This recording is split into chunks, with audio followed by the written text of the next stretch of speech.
பயிற்சி நிலையம் மற்றும் இந்த ஆத்மா திட்டத்தோட துணை இயக்குனராகவும் நான் இருக்கேங்க. பரவாயில்ல, 40 விவசாயிகள் வந்திருக்கீங்க உங்க பகுதி. இந்த விவசாயிகள் பதிவு எதற்காக? இந்த எஃப்ஆர் பதிவுங்கிறது நமக்கு ஆதார் எண் இருக்கு இல்லைங்களா, அந்த மாதிரி இது விவசாயிகளுக்கான அடையாள அட்டை எண்ணா வருங்காலத்துல கொடுக்க போறாங்க.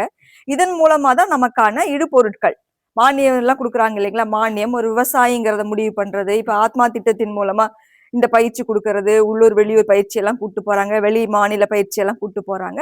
அதுக்கு எல்லாத்துக்குமான பயனாளிகள் தேர்வுக்கு இந்த விவசாய எண் இனி வர காலங்கள்ல இப்போ நீங்க அதுக்காக யாராவது விடுபட்டு போயிருந்தாலும், இப்ப நீங்க பண்ணியிருந்தாலும் ஓகேங்க, உங்க அக்கம் பக்கம் இருக்க விவசாயிகள், உங்க இதே ஊர்ல இருக்க உங்க சொந்தக்காரங்க யாராவது பதிவு பண்ணாம இருந்தாங்கன்னா அவங்க கிட்ட சொல்லி இந்த பதிவை மறக்காம உடனடியா பண்ண சொல்லுங்க.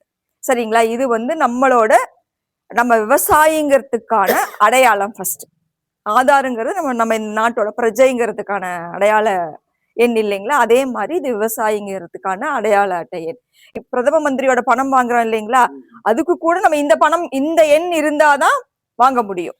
அதனால கண்டிப்பா நீங்க எல்லாருமே உங்களோட இந்த விவசாயிகள் இதுல பதிவு பண்ணிடுங்க.